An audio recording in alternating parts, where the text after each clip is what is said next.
Good morning, everyone! Ay, mahina. Good morning, everyone! Okay, quick energy check muna po tayo. Amen. Amen. Pag sinabi kong clap once, isang beses na pumalakpak. Kapag clap twice, 2 beses, tapos ngumiti sa katabi. Okay? Okay, ready? Clap once. Clap twice.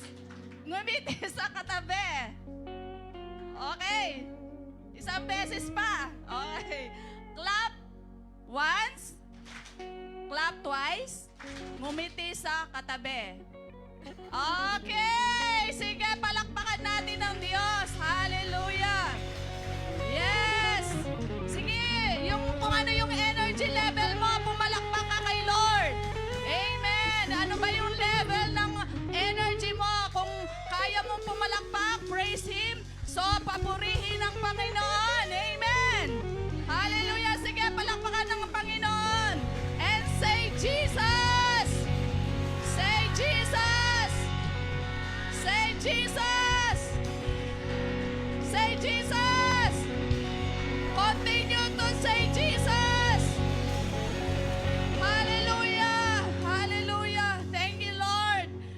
Worship, Lord. Hallelujah. We glorify your name, Jesus. Hallelujah. We glorify you, oh God. You are the most highest praise to praise you, Lord God. Hallelujah. Heavenly Father, most holy. Hallelujah. Almighty God, we come before you this place, Lord God, with a humble heart, ready to worship, adore your holy name, Lord God. Hallelujah. Today, Lord God, we stand in your presence, Lord God, with faith and authority, Lord God. Hallelujah. Sabi mo, Panginoon, sa Psalms 118 verse 24, this is the day that the Lord has made, and we will rejoice and be glad in it, Lord God. We declare, Lord God, hallelujah, your power, Lord God, in this place. Hallelujah. Every burden is lifted, Lord God. Every distraction is removed, and your Holy Spirit is free to move, Lord God, among us, King Jesus. Hallelujah. Lord, we welcome your presence, Lord God, and let everything do, oh God, today, Lord God, brings glory to your name, oh God. Hallelujah. Be glorified, your Holy Spirit, Lord God. Be adored, your praise, and your name be lifted high today, Lord God, in the mighty name. And we praise King Jesus. Truly the presence of the King is in this place, amen. And today we are called to praise and worship the living God, our promise keeper, amen. Because every promise He has spoken, He fulfills, and every word that He declares, He remains faithful, amen. Kaya naman, let's give our best clap of praises. Let's sing with our loud voice and let's dance with all our strength, amen. Are you ready, church? Hallelujah! Come on! Come on, today let's give our yes and amen to our Lord Jesus! Come on!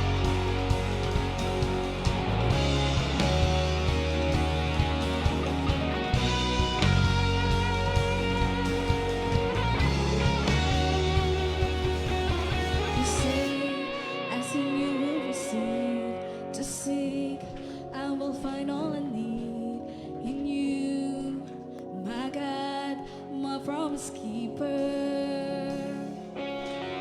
You say, be still and just believe, to know your word is all I need. It's you, my God, my promise keeper. Come on, let's sing. In the waiting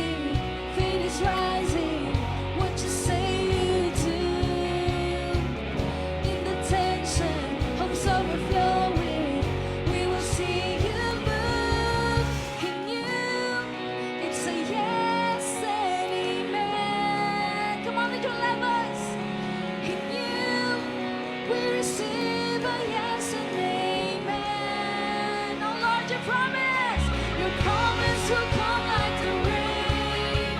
Until then, I know you'll sustain. You're faithful again and again. In you it's a yes and amen. Yes and amen. You say you're still just believe to know your word is all we need. It's you, our God, our promise keeper. Come on, sing in the waiting. In the waiting, faith is rising. What you say you do. In the tension, hopes overflowing. We will see you move. In you,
'cause you took away my shame, and you nailed it to the cross. You got me running out of grave. Oh, hallelujah, here I come. Come on, sing. 'Cause you took away my shame, and you nailed it to the cross. You got me running out of grave. Oh, hallelujah, here I come. Come on, raise your loud voice and sing. 'Cause you took away my shame, and you nailed it to the cross. You got me running out of grave. Oh, hallelujah, here I come. 'Cause you took away my shame, and you nailed it to the cross. You got me running out of grave. Oh, hallelujah, here I come. Oh, hallelujah, here I come. Oh, hallelujah, here I come. Oh, hallelujah, here I come. Hallelujah, here I come. Come on, let's enjoy His presence. Hallelujah. Hallelujah. Come on. Hallelujah. We sing. Hallelujah. Hallelujah.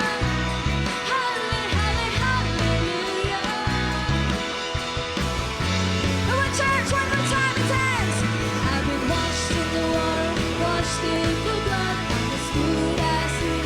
Oh, hallelujah, I've been washed in the water, washed in the blood, all because of you. Oh, hallelujah, I've been washed in the water, washed in the blood, I'm as good as new. Oh, hallelujah, I've been washed in the water, washed in the blood, all because of you. Oh, hallelujah, I've been washed in the water, washed in the blood, I'm as good as new. Oh, hallelujah, I've been washed in the water, washed in the blood, all because of you.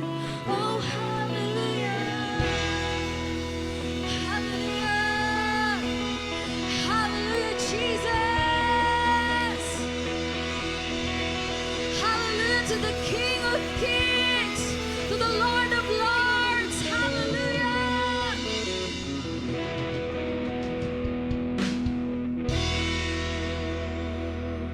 Oh, thank you, Jesus. Hallelujah for all you've done, King Jesus.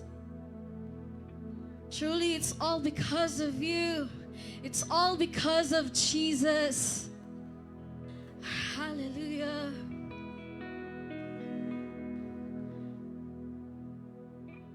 Oh, be magnified, be glorified today, oh God.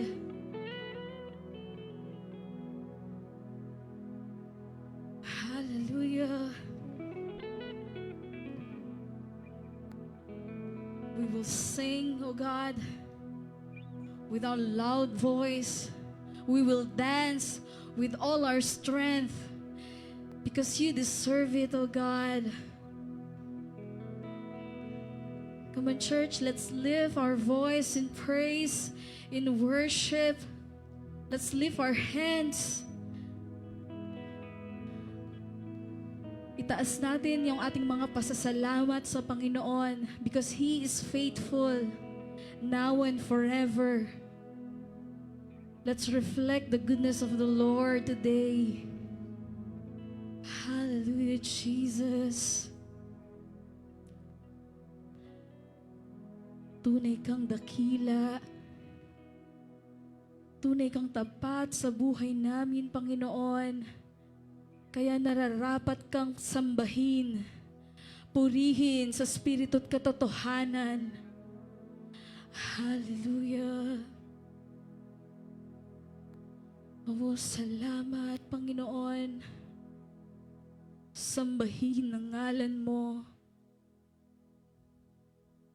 Hallelujah. Oh, thank you, Jesus. We praise your name. We glorify your name. Hallelujah.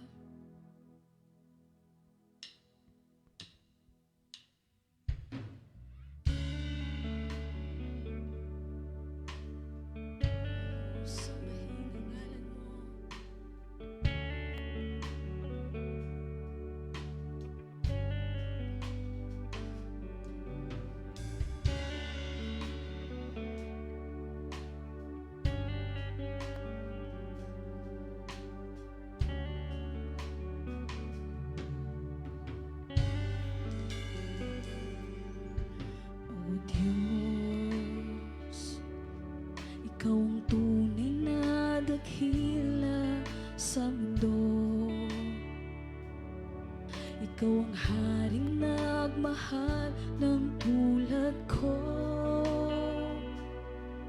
Ginawa mong lahat, pag-ibig mo ay tapat at wagas. O Diyos, wala nang papantay sa kabutihan mo. Ang ngalan mo'y itataas sa buhay ko. Sundin ang loob mo, iparinig ang nais mo. Sa lahat ng panahon, Diyos ka sa amin. Sa lahat ng oras, nariyan para sa amin. Panginoong Jesus, purihin ka. Dakilain ka sa buhay ko, aming Ama.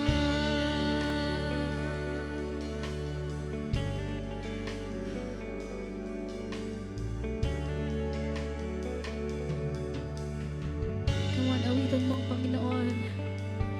O Diyos, Ikaw ang tunay na dakila sa mundo. Ikaw ang haring nagmahal ng tulad ko. Ginawa mong lahat, pag-ibig mo ay tapat at wagas. O Diyos, wala nang papantay sa kabutihan mo. Ang ngalan mo'y itataas sa buhay ko. Sundin ang loob mo, iparinig ang nais mo. Come on, sayo malakas ang tinig. Sa lahat ng panahon, Diyos ka sa amin. Sa lahat ng oras, nariyan para sa amin. Panginoong Jesus, purihin ka. Dakilain ka sa buhay ko, aming Ama. Dakilain ka, Jesus.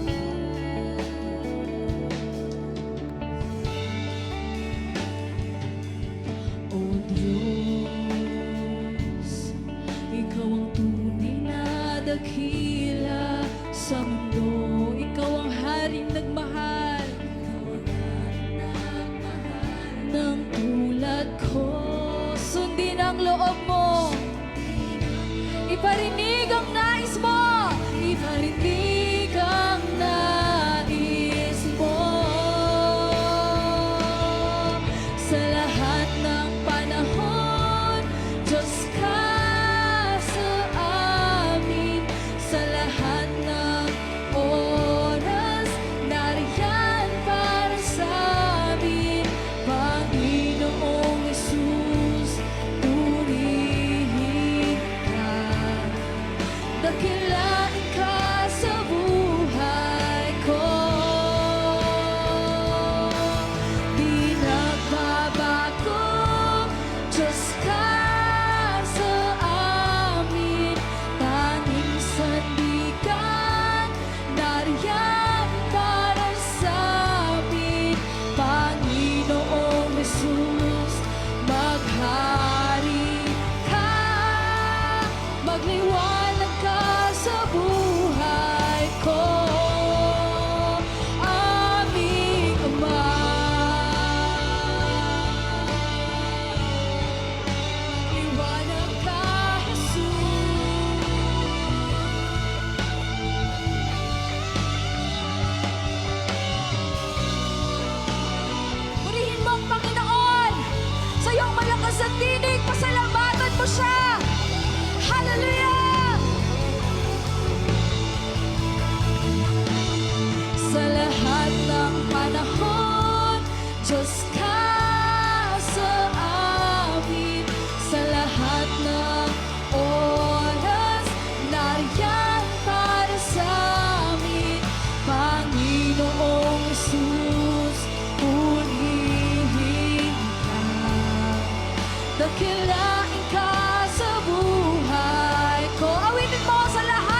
Sa lahat ng panahon, Diyos ka sa amin. Sa lahat ng oras, nariyan para sa amin. Panginoong Jesus, purihin ka. Dakilain ka sa buhay ko. Awitan mo ang Panginoon sa iyong malakas na tinig. Sa lahat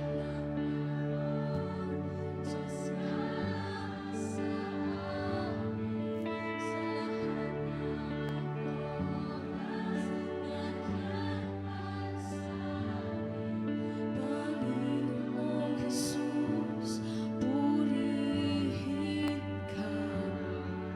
Dakilain ka sa buhay ko. Minsan paawitan mo ang Panginoon. Sa lahat ng panahon, Diyos ka sa amin. Sa lahat ng oras, nariyan para sa amin. Panginoong Jesus, purihin ka. Paglain ka sa buhay ko. Di nagbabago, di nagbabago. Diyos ka sa amin. Tanging sandigan, nariyan para sa amin. Panginoong Jesus, maghari ka. Magliwanag ka sa buhay ko. Magliwanag ka sa buhay ko. Magliwanag ka sa buhay ko. Aming Ama.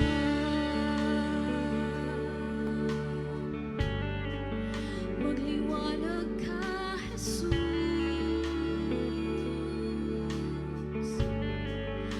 Purihin ka.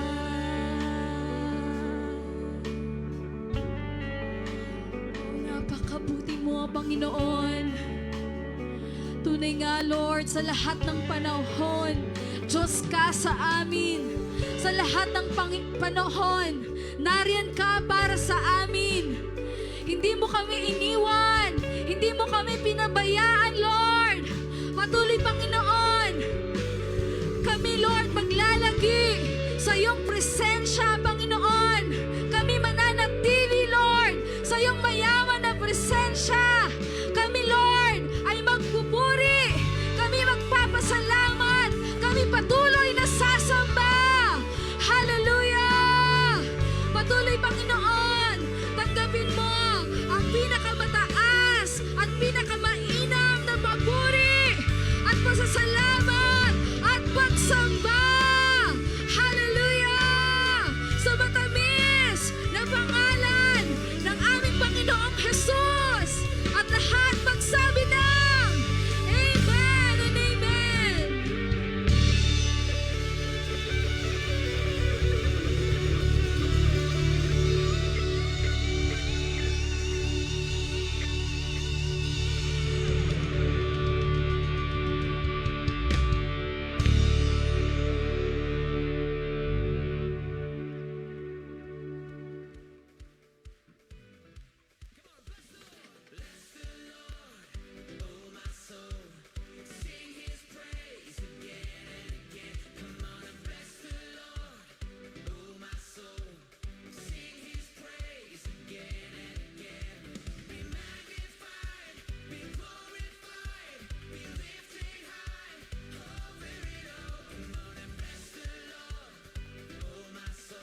Amen.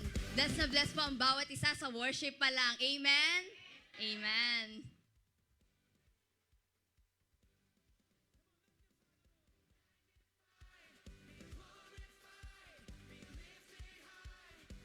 Sige po, dumako na po tayo sa ating tithes and offering. So sabi po sa 2 Corinthians chapter 9 verse 7, each of you should give what you have decided in your heart to give, not reluctantly or under compulsion, for God loves a cheerful giver. Amen?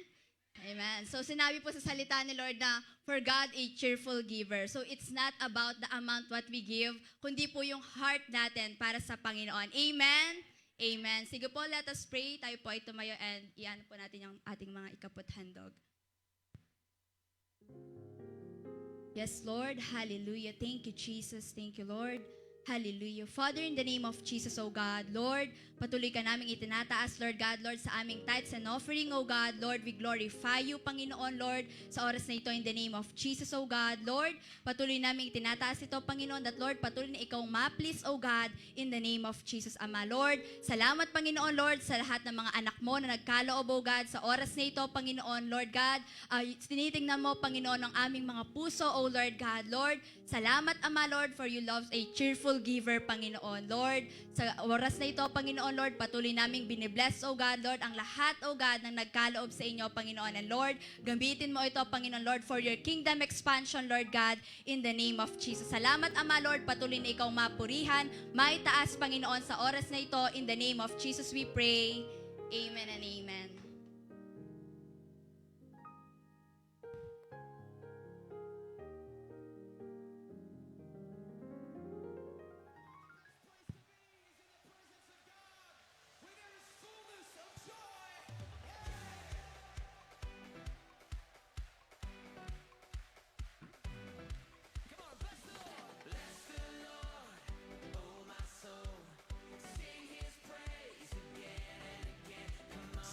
Test, mic, test, one. Amen. Isang mapagpalang umaga at palakpakan naman natin ang Panginoon. Amen. Amen. Truly, God deserves all praise and worship. Amen. Amen. At naniniwala po tayo na hindi pa tapos kumilos ang Diyos sa ating mga buhay. Amen. Amen. And as we remain excited for His Word, pakinggan naman po natin ang ating mga announcements. Ayan, ano nga yan, Kuya Dor? Una po, nagpapasalamat po tayo sa lahat ng naging part ng ating youth camp. Amen. Surely God moved powerfully sa buhay ng ating mga kabataan. Praise God dahil talagang nag-enjoy at na-empower ang mga kabataan na katulad namin. Let us continue to declare na manatiling empowered at on fire for Jesus ang mga kabataan. Amen. Amen. Amen. And so next naman po, of course, magkakaroon po ng meeting, lahat po ng mga youth and adult ushers right after the main service. Kaya po sa lahat po ng ushers, please stay behind after the service. At also po sa lahat po ng mga pangalan na mababanggit ko ngayon, magkakaroon din po kayo ng meeting after the main service together with Pastor Che. So kindly stay po after the service, sina Kuya Archie and Ate Ina David, and Ate Precious and Kuya Brexter, Ate Mucha, Tita Sha, Tita Karen David, and Tita Violeta Rivera, Tita Zon, and Ate Josa and Kuya Johnson. So magstay po tayo after po ng main service. Para naman po sa ating mga leaders and workers, ang ating leaders and workers meeting po ay gaganapin po sa second Sunday of May. We encourage everyone po na present po tayo. Yeah, so second Sunday po ang ating leaders and workers meeting. So attendance is a must. So, and also para naman po sa ating prayer ministry. So ito na po ang ating last actual and theory training ngayong third Sunday of the month. So sa third Sunday po, kaya lahat po ng mga involved sa prayer ministry, so please take note po natin ang ating schedule. So third Sunday of this month of May. At ngayong darating po na month of June, magkakaroon po tayo ng actual and theory training every second and fourth Sunday Ang mga part po sa training ay ang music ministry, dance ministry, digital media ministry. Ang exempted lang po dito ay ang mga bata. The rest po ay inaasa na mag-participate at pumunta po sa ating training. Yes, so that's all for our announcement. So stay expectant because truly God is about to do greater things today. Amen. Amen, Yes. church. Amen. So now let's proceed with the Word of God. Let's call on Pastor Jenreb Macapagal.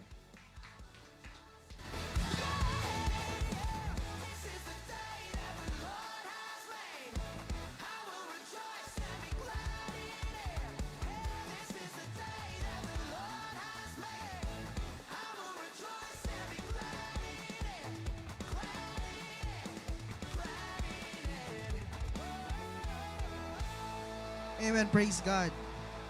Hallelujah. Amen. May kausap ba ako? Amen. Praise the Lord. Hallelujah. Doy, baba mo na lang. Yung view. Okay lang. Sige, okay lang. Amen. Ako na yan kayo kasi ako preacher kaya ako tahimik. Okay. Kasi that's where you will be able to verify whether you will be able to get what I am trying to say. Amen. Amen. If amen lang tamad ka, how much more with the blessing tamad ka din? Hello, am I speaking with kingdom people? Amen. Sige po, wag na nating patagalin ang salita ng Diyos. Let's all start. Amen. All right. So, the title of this message today is this one. Can we show it to the screen? Why Satan attacks you and how to stand in victory. You might be confused with this title. It's because, Pastor Jing, akala ko bang we are already victorious? The answer is yes. That's why there is another word, how to stand in victory. How to ensure that every day of your life, you are victorious. Alam niyo mga kapatid, ayaw ko kayong bigyan ng notion na kapag naging Kristiyano kayo, wala kayong pagdadaan ng problema. Hello po? Ayaw ko kayong bigyan ng notion that once you become born again in Christ, that your life, yes, it's true that your life will excel. It's true that your life will be transformed. But kabahagi nun, ayaw ko kayong bigyan ng notion that you will live a problem-free life. Amen? Because following Jesus has a stake. Choosing Jesus has a stake. Hindi po yung steak na pinakain, no? Steak means may kapalit. Amen. And it was very clear, mentioned by Jesus, that those who will follow Him will be persecuted. Amen. And I would like you to understand that. Now, once you become a follower of Christ, you will not be invulnerable with certain attacks that will happen. That's why there's another word or sentence there, how to stand in victory. How to ensure that you are victorious every single day of your life. Can I hear an amen? Alam niyo po, there are so many believers experience different kinds of season where yung attack parang unending, no? Parang hindi matapos-tapos tong problema ko. Tama? Nakaka-relate? No? Pwede pong spiritual dryness. Yung kapag sinabing spiritual dryness, yung feeling mo, nagiging routinary na lang ang pag-church. Feeling mo, nagpe-pray naman ako, nag-a-attend naman ako, nagba-Bible study naman ako, parang walang nangyayari sa akin. That's spiritual dryness. Others experience mental battles. Amen? Okay? Others experience temptation. Others experience fear and pressure. So these are not always random emotional cycles. These are not random out of nowhere. Mararamdaman mo siya. No, it's not. Scripture reveals that there is a spiritual dimension behind them. Amen. Kaya nga, the Bible teaches here that we are in a real or ongoing spiritual conflict. Malinaw na sinasabi ng Bible, especially in Ephesians 6:12, that for we do not wrestle against flesh and blood. Am I right? But against what? Principalities, against powers. We are not wrestle against flesh and blood. Hindi laman ng kalaban mo. But against principalities, against powers of darkness. Can I hear an amen?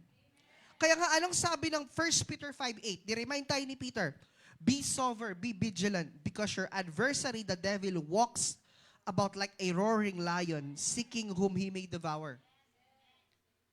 So he is always seeking people to devour. No? Satan is not against, the devil is not against the word of God. He acknowledged the word of God. He even quotes scriptures. Hello? Si Satan is not afraid of the word of God.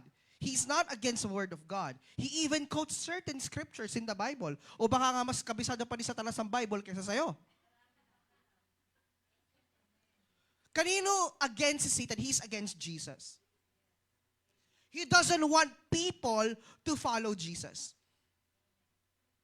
Amen. He is against God. Amen. He's against Jesus. Kayo ba'y nandyan pa mga kapatid? Amen daw. Buti pa yung bata, nag-amen. Nakakasunod po ba tayo? That he is against Jesus. And those people, and that's why Jesus clearly stated that those who follow me will be what?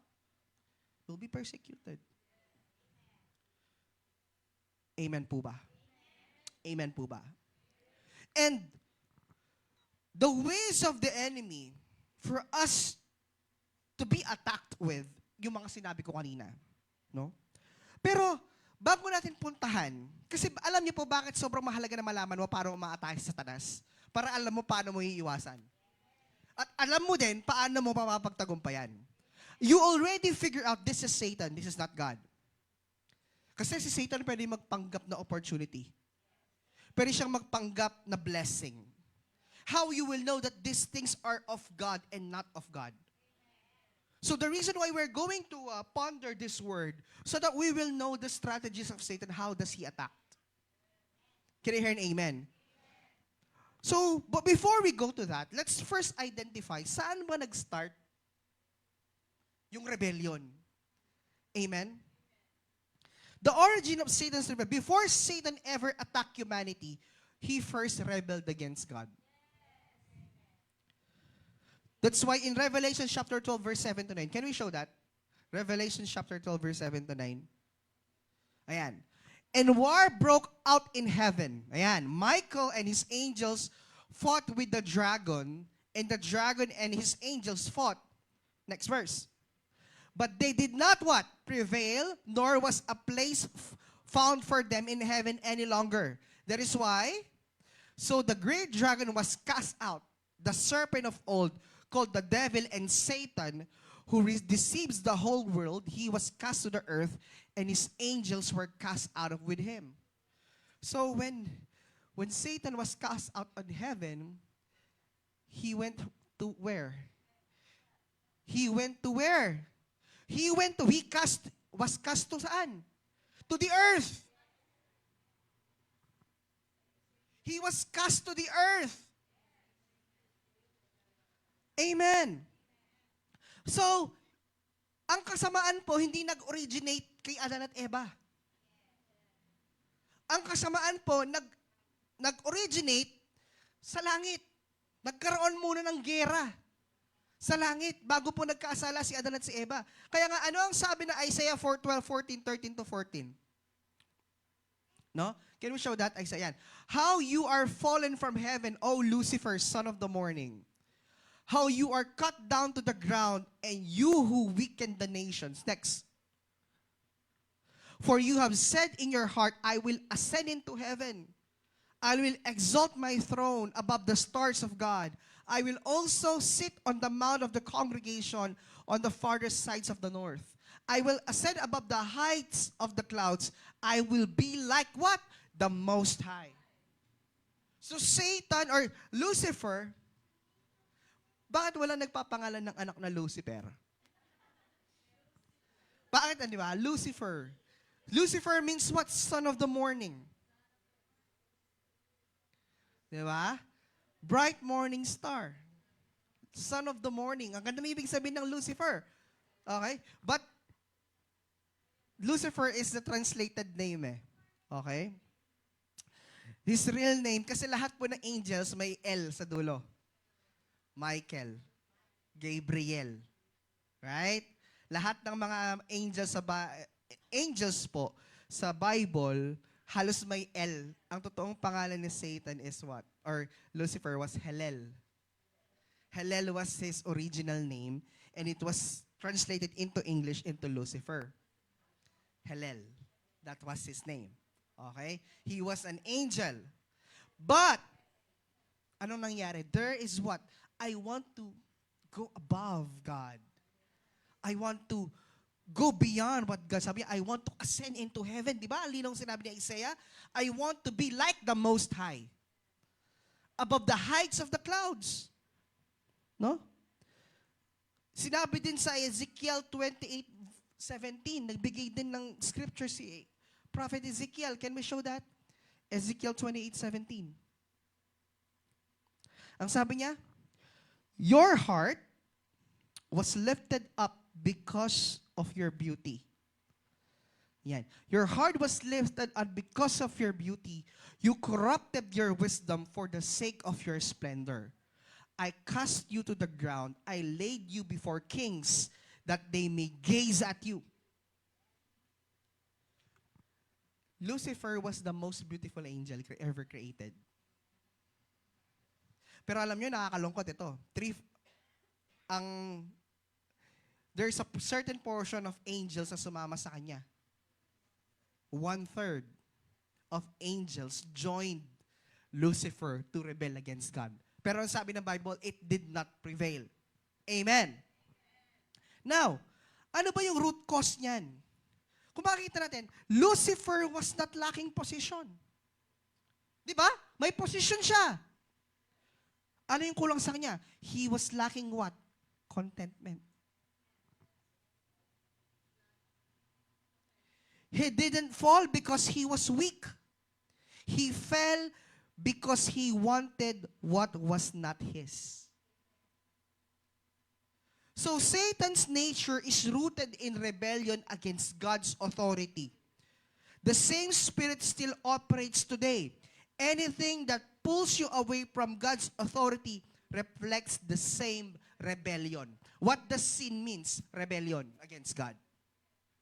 Kapag ang kasalanan, ang equivalent meaning niyan, it means rebellion against God. That's why God hates sin so much.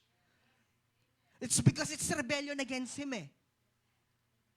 Even though He loves the sinner, but if there's something that God will never compromise, that is sin. Amen. Can you hear an amen? Now, nalaman natin saan nag-origin. Saan nag-origin pala? Sa langit. Bago sa lupa. Kaya nga pagdating niya ng lupa, anong ibinigay niya sa tao? Eh di rebellion din. Amen? Amen po ba? Nasa Garden of Eden, Pastor Jing, buti paano nakapasok si Satan doon? Di ba yun yung presence of God? What does the Bible say? He was cast out where? Earth.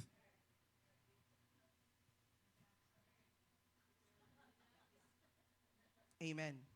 Hell is a place destined for them.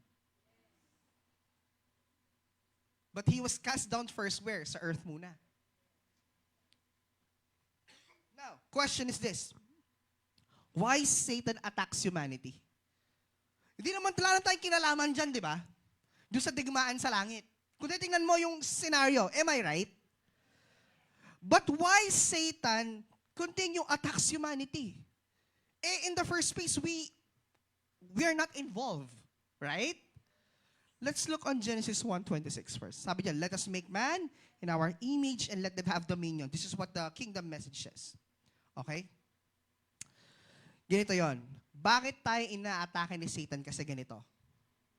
Because God gave humanity two things Satan desired. Sabi, Satan wants to be like God. Pero yung image and likeness, binigay niya kanino? Sa atin. Hello? The dominion to dominate earth, the authority was given to whom? Sa atin. Satan attacks you because yung binigay na, yung gustong ibigay, akala gusto niyang makuha ay nasa iyo. He wants to be like God, but the image of God was given to you. He wants to dominate, but the dominion was given to you. So nagkaroon ng gera sa langit dahil sa atin. Siguro yung senaryo, ganito parang, gagawa daw siya ng kamukha niya. Hello, di ba? Tapos may dominion pa, ba't ako wala? That's the scenario. Amen. So, kaya kapatid, hindi ka lang pang San Agustin, pang langit ka. Hello? It's because there was a war in heaven because of you. Siguro nabalitaan niyang gagawa ng tawang Diyos. Nainggit siya eh. Ako yung pinakamagandang angel, pero bakit yung pagkakawangis ng Diyos binigay sa tao, hindi sa akin? Bakit yung kapamahalaan, yung authority, binigay sa tao, hindi sa akin? Kaya nga, ano yung unang kinuha ni Satan? Ano yung unang kinonfuse sa kay Adan at Eva? Yung identity. At yung authority. Tama, yun yung una niyang kinuha. Kasi yun yung gusto niya. Nakakasunod ba? So kaya kapatid, huwag mong tingnan mababa ang sarili mo. Nagkaroon ng gera dahil sa'yo. Amen. Nakakasunod po ba tayo? Yung palang itsurang ito, panggera. Yung pinag-awayan. Kapatid, pinag-awayan ka. Amen? Tapos wala ka na pambayad ng kuryente, gusto mong kunin yung buhay mo. Am I making sense with you? Nakakasunod po ba tayo? Di ba? Yung itsurang to, pinag-awayan sa langit. Is the root cause of rebellion. The one that has been given unto us. Am I making sense? No? Psalms 8:5-6, you have made him little lower than the angels, and you have crowned him with glory and honor. Ephesians 2:6 says also, and has raised us up together and made us sit together in heavenly places in Christ Jesus. Look at that. So, Satan attacks us kasi ganito yon. Satan can no longer attack God directly. So, he attacks what reflects God. Sino yon? Tayo. Hello? He can't attack God and he will never win against God. So, he will attack yung kamukha na lang. Yung kamukha na lang ng Diyos ang kaatakihin ko. Kasi yung mismong original, hindi ko kaya. Yung kamukha na lang. Nakakasunod? So, he is not just attacking your behavior, he is targeting your what? Your identity, your authority, at the same time, your relationship with God. Ganon ka ka-valuable, kapatid. Amen.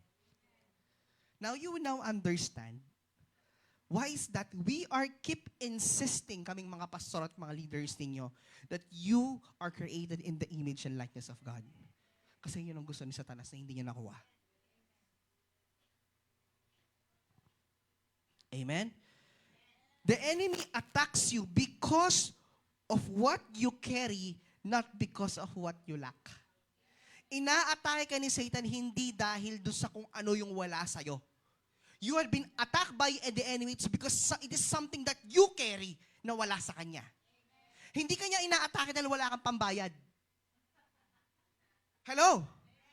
Hindi kanya inaatake kasi marami kang utang. Hindi. Inaatake kanya kasi meron ka nang wala siya. And the more na inaatake ka niya, the more na nakakalimutan mo kung sino ka sa harapan ng Lord. Kasi yun yung gusto niyang mawala sa'yo. Makalimutan mo kung sino ka. Amen. At gagamitin niya ang sitwasyon mo. Hindi si Satan na nagbibigay ng sitwasyon. He uses the situation. Alam niyo po ba, ang mga sitwasyon natin, it's bunga ng mga naging kasalanan natin dati. I would like to highlight that. Whatever situation we have right now is the result of our past mistakes.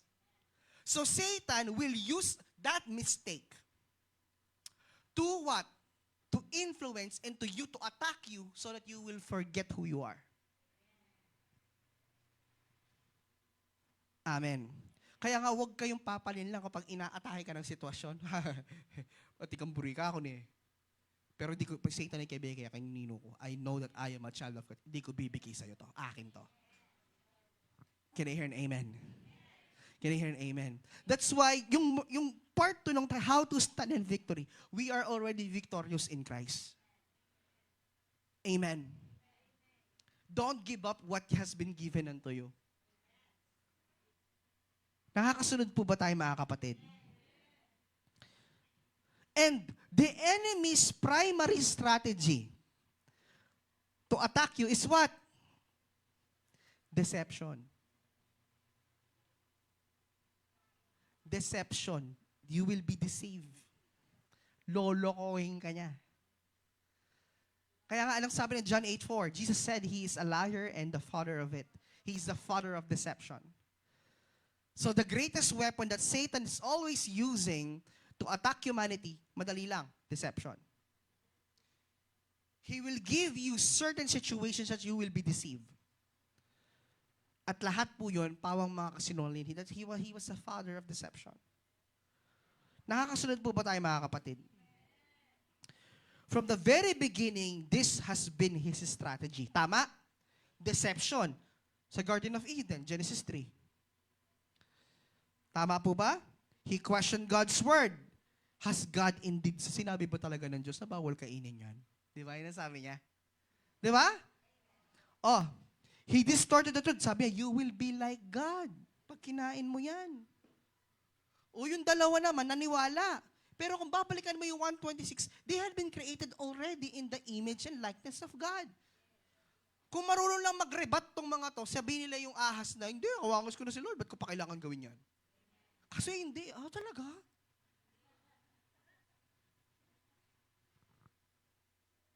No? Alam mo, sino yung may mga ganyan na mga mga businesses. Ang galing sa marketing. Pero pag nandun ka na sa tatakan, bigla nawawala na lang. No? Hindi po sa minamaliit ko yung yung ganitong klaseng pero kasi ang dami na naming sinalihan na ganyan, pero ni isa walang nag-prevail. Yung networking, di ba ang gagaling magsalita ka sa harapan eh? Naniniwala ka ba na sa isang araw lang kaya mo kumita ng ganitong klaseng pera? Amen? Deception. Ikaw naman na gusto mong umahon sa kahirapan. Go ka lang, sasali ka lang, di ba? That's deception. Hello, nakakasunod po ba tayo? Nagsimula yan sa Genesis 3. Tapos, ginamit niya rin same pattern to deceive Jesus. Matthew 4. Tama? He twisted scripture. He tempted Jesus to misuse his authority. Tama? Kaya nga sabi ko sa inyo, Satan nag-quote ng scripture. Sabi ko, if ikaw ang anak ng Diyos, gawin mo ang tinapay yan. Di ba? Nasusulat. Di ba sinasabi niya 3 beses yon? Nasusulat. Nagko-quote ng scripture si Satanas. Ang nakakahiya, kapatid, si Satanas, mas marami pang alam ng scripture kaysa sa'yo. If you know the word, Satan also knows the word. Amen. He twisted scriptures. He tempted Jesus to misuse his authority. Kaya nga po, di ba meron tinatawag na mga false preachers? False teachers. Why? Because they are twisting the scripture. They are twisting the gospel. And they are so afraid to tell that Jesus is the only way to go to heaven. Amen? If he did that in the Garden of Eden, he did that during the time of Jesus, he will also use the same thing today. He plants lies such as what? You are not worthy. Which contradicts Romans 8:1. Ayan. God has abandoned you contradicts Hebrews chapter 13 verse 5. You have no power. It's against Luke chapter 10 verse 19. Amen? The Spirit of the Lord is upon me and He has anointed me to preach the gospel. So, Satan should take advantage of us, for we are not ignorant of his devices. Sabi niyo, 2 Corinthians 10:5, casting down arguments and every high thing, bringing every thought into captivity. If Satan can influence your thinking, he can weaken your living. That's why he's always attacking your what? Your identity. Amen. Alam niyo ba nung last year yung nangyari sa akin na nagkasakit ako, yung nagkaano ako sa puso? No? Talagang grabe ka ba ako nun eh. Hindi totoo, kasi first time ko siya na-experience. Ito po, sa buhay namin, never pa akong na-hospital dahil sa sakit. Una akong hospital, yung tinuli ako eh. Pero yung nagkasakit po, yung na-confine, hindi, kahit si Kuya Sam. Ano lang kami, no, herbal lang. Pag may lagnat ka, papalagong ka ng dahon ng may dahon ng mangga, ganun. Diba? Kapag inuubo ka, papakulo kang oregano. No, ganun lang, mga herbal lang. No? Nung nangyari sa akin, talagang sobrang grabe yung deception. Kasi yung pakiramdam ko, di ako okay, tapos naririnig ko. Pero if there's one thing that God really assured to me, sabi ko, Lord, this is not of me. This is not for me. So, ginawa ko lahat ng test, no? Nagpa-ECG ka, normal, sabi ko. Kasi ang naging araw ko kasi sa akin, no, nagkaroon ako ng elevated heartbeat. Elevated po yung heartbeat ko. Tapos, shortness of breath. Then, nung nagpa-check up ako, ang sabi, mataas din yung presyon. Siyempre, kasi elevated yung heartbeat mo, sobrang matataas din yung presyon mo. And then, sabi ng doktor, napaka-critical daw ng more than 100 beats per minute at rest ka. Kasi anytime pwede tumigil ang puso. Anytime. Kapag po more than 100 beats per minute ang puso mo, tapos nakapahinga ka, ayan, kapag nagsasalita, okay lang na more than 100. Pero kapag nakaupo ka, nakahiga ka, more than 100, that's not normal. Something's wrong. Nung po nga nagpa-ECG ako, sabi kong ganun, wala namang bara. Di ba sa ECG, nakita mo kung may bara yung ugat? Wala naman. Nagpa-2D echo ko, mahal pala ng 2D echo. Kaya 3.7? Sa 3,000. Yung, para pong, ang 2D echo kasi para siyang ultrasound ng puso. Pibiling-biling kayo mo yung puso ko. Hindi totoo. Titingnan kasi kung may part ng heart na weak. At makita ko gaano kabilis yung tibok ng puso mo. Sabi ko, first time kong ginawa yun. No? Kaya nga po, alam niyo, nag-familiarize ako sa mga maintenance eh. Metoprolol, Levibolol, Losartan, Amlodipine. No, kasi iniinom ko yun. Diba? Amlodipine ka rin yung patsemburi, may masyadong masikan, Losartan. Kaya kapag naman mabilis yung heartbeat, it's either Nebivolol or Metoprolol. No? Nebivolol yung maganda, yung Metoprolol yung generic. Pinero niya parehas lang yun, sa puso yun. And then there's so much deception. Pero alam niyo po yun, we never allow it to us to be deceived. No? So with that, sabi ko, Lord, we know this is not for me. Wisdom ng Lord.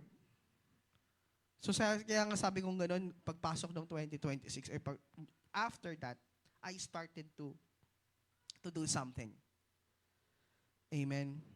Ang katapat lang pala ng mataas na presyon, mag-exercise kayo. Nung di ako nag-exercise, nag-go 130-90 ako. Pag nag-exercise ako, ang presyon ko, mula umaga hanggang bago matulog, 110/80, 110/70. Yun kasi talaga yung presyon ko. So, ang sikreto pala, pag mataas ang presyon mo, kulang ka lang sa galaw. Tsaka ka uminom ng maraming tubig. Kung kailang, di ba may mga zumba-zumba sa inyo? Mag-zumba kayo. Yes, kanuan ng tita siya. Now, what I'm trying to say is this, no? Because I did not accepted what is the enemy's injecting, God give me wisdom. Amen. If you did not accepted those things, God will intervene and give you wisdom. Because this is how Jesus did. Jesus uses the wisdom that came from God when He talked against the enemy. Nakakasunod po ba tayo, mga kapatid?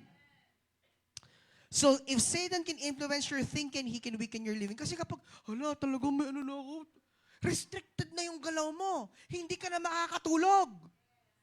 Amen. Bawat kakainin mo, natatakot ka.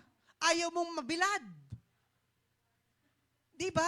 Kapag po na ano tayo, na-deceive tayo, maraming takot. No? Hindi mo na magawa na maayos yung trabaho mo kasi natatakot ka na. Kapatid, that's not for you. Amen po ba? Lalo na pag health-related concern, no? Now, point number 4. What is the real battle? Your dominion. Pakisabi sa tabi mo, dominion. From Genesis until now, Satan has been after one thing. And what is that? Your dominion. Kasi ganito yon. Merong sitwasyon.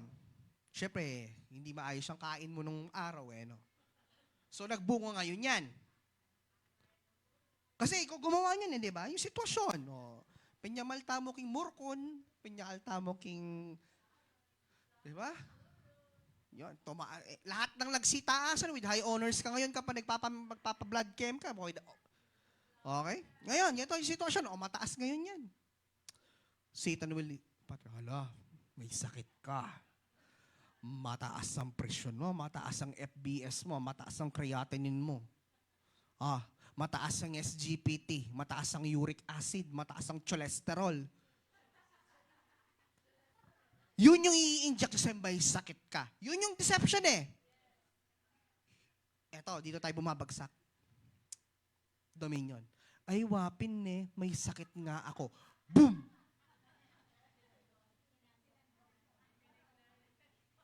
Hello? Ay, oo nga, no? May sakit nga ako sa puso. Ay, oo nga, no? Mataas nga yung presyon ko. Ay, oo nga, no? Yun yung after niya. Dineklara mo na sinabi mo na O, yun na. Hello? Kaya nga kami po kasi very regular ang aming pagpapa-blood chem. Kapag nakita namin na may mataas yung ganito mo, hanggang doon lang, mataas lang. Okay, mataas kasi. Hindi, totoo to. Kapag po kami, nagpapa-blood chem kami, si Pastora kasama na namin sa grupo ngayon, nagpapa-blood chem na rin. No? Dati hindi man nagpapa-blood chem. Ngayon nagpapa-blood chem na siya. Pag tumaas, nakita namin medyo mataas, we didn't say anything. Mataas lang. Okay, sige. The wisdom is alam mo na ngayon anong gagawin. Instead of you say something, compose yourself and allow God to give you wisdom on how to work on that. Am I making sense with you, mga kapatid? Bibigyan ko na another scenario. Di ba nagkakaproblema sa Meralco ngayon? Buti nga sa atin hindi masyado, no? Wala pa. Ay, sa bagay, wala pa yung bill, no? O, yan na. Ayan. Diba? May bill ng kuryente, lilito, May 12. Tapos May 15, putulan na yun Diba? No.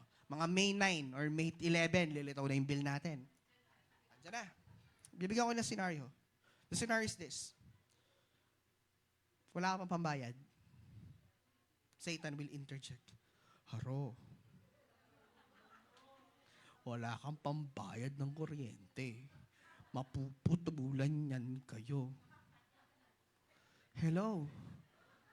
Paano na yung mga anak mo? Ano, ganon? Na senaryo? That's how Satan attacks us. Ikaw naman, pag nag-give in ka, ay, wapin ala ko pang pamayad. Di wala ka nga pambayad.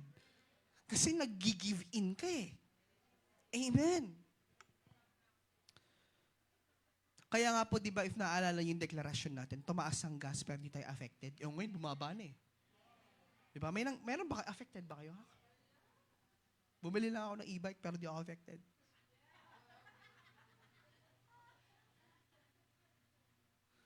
Amen. Amen po ba? Nakakasunod po ba tayo? Sabi dito, Satan tempts you to weaken your authority. Say he fills you with fear to paralyze your authority. He distracts you to delay authority. Amen po ba? Sabi ito, Adam lost functional dominion through disobedience. Tama? Nawala ang kanyang dominion. Jesus restored it through obedience. Behold, sabi ito, I will give you authority over all the power of the enemy in Luke 10:19. Romans 5:17. Those who receive abundance of grace will reign in life through the one Jesus Christ. Kapatid, we have been given power over the works of the enemy. We have given power over the works of the enemy. So why entertain? Hello? Hello po?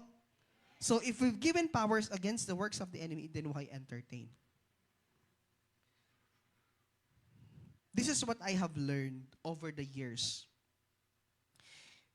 If di po naging maganda yung araw ko ngayon, if may problema, palagi sinasabi, parang ikaw hindi ka nababahala. Sabi ni Mrs., ba't ikaw parang di mo ako makita magre-react eh. Or bibigay ka ng problem sa akin, hindi kita re-replyan. Di mo makita magre-react. Alam niyo po bakit? Here's my mindset. Kasi alam ko bukas maganda yung araw. Saan na yun? Sabi ng Bible, this is the day that the Lord has made and we will rejoice and be glad. Lord, if the day did not work today, I know tomorrow it will work. If walang nangyari ngayon, if may kakulangan ngayon, bukas alam ko magpo-provide ka para sa akin. That's my mindset. Amen po ba? Kasi po, napatunayan naman natin na ilang beses na sabi ng Lord, He will never leave us nor forsake us eh. Alam niyo po ba, nagkaroon ng research ang International Bible Research about understanding the Word of God. Those who frequently read the Bible are 70% less to get anxiety. Hello? Those who read the Bible, 80% of them will not do suicide. Hello? For those who read the Bible, lives their life happy, 75%. Yung mga 75, sabi sa mga sinurvey nila ng mga 75% doon na nagbabasa ng Bible, masaya ang buhay. 70% ng mga nagbabasa ng Bible, they never experience anxiety. Hello? So, I would rather cling to the promise of God rather than to the promise of man. So, if hindi naging okay yung sitwasyon ngayon, alam ko bukas magiging okay. Kung may nangyari ngayon, bukas magiging okay. Amen? Ang sabi ng salita ng Diyos, 1,000 araw sa atin, 1 araw lang sa Kanya. So why worry? Alam niyo po, dyan maganda yung testimony mo eh. Alam niyo, hindi worth testifying kung hindi God's work, yung hindi Diyos ang kumilos eh. For me, it's worth testifying when you go all in with God. Yun yung masarap ipagmayabang, yun yung masarap i-exalt ang pangalan ng Panginoon. That it is, alam mo sa sarili mo na kung ikaw lang yun, di mo kaya. Amen po ba? Amen. So ito po, it's food for the soul. Don't worry of what you shall eat or drink or wear. Huwag mong alalahanin muna yung bukas. Hello? Nakakasunod po ba tayo? Amen po ba? Authority lost through deception must be reclaimed through the truth. Alam niya, ito yung inano namin ng youth camp eh. Nung word namin ng youth camp. Satan is, the enemy will always keep insisting given us fear. 2 Timothy. But sabi niya, the Lord did not give us a spirit of fear, but spirit of power, love, and what? sound mind. That's what the word, that's what God give us to us, give it to us. Ayun. For God has not given us a spirit of fear, but of power, of love, and of a sound mind. Kapag sinabing sound mind, less, ibig sabihin nun, a mind that is very full of God, a mind that is at peace because of God. Amen. Yung may sitwasyon ka, pero okay ka lang eh. Amen. Yan ang turo ni Pastora sa amin. E ako pa mag-react, manahimik kayo. Pag may sitwasyon, kaya nga, may gugulo lang eh. Kaya nga, ano sabi nung song ng Battle Belongs to You? So when I find, battle my, ano? When I find, ano kasi chorus nun? Fall on my knees, I will, ano? Parang sinasabi ng song na, I will fight through my knees. Na kayo. So when I fight, I'll fight on my knees. Yan. With my hands lifted high, oh God, the battle belongs to you. Amen. And everywhere I lay at your feet, I sing through the night, oh God, the battle belongs to you. That's what the message of, yung kanta na yan. Yung battle belongs to you. Lalaban ako, Lord, luluhod ako, and I will lift up my hands. That's how I fight. That's how I win the battle. Because the battle is not me. The battle is not mine. The battle is yours. Amen po ba? Pag may sitwasyon tayo, paano ba tayo lumalaban? Murmuring, reklamos? Or are we fighting our battles in our knees, lifting our hands to God and giving it to the Lord? Amen. Now, how to walk in victory? James 4:7 says, to give us a very clear, a powerful pattern. Submit yourselves therefore to God. Resist the devil. And what? He will submit to God. Submission is alignment with God's will. Sabi ng James 4:8, draw near to God and He will draw near to you. Amen.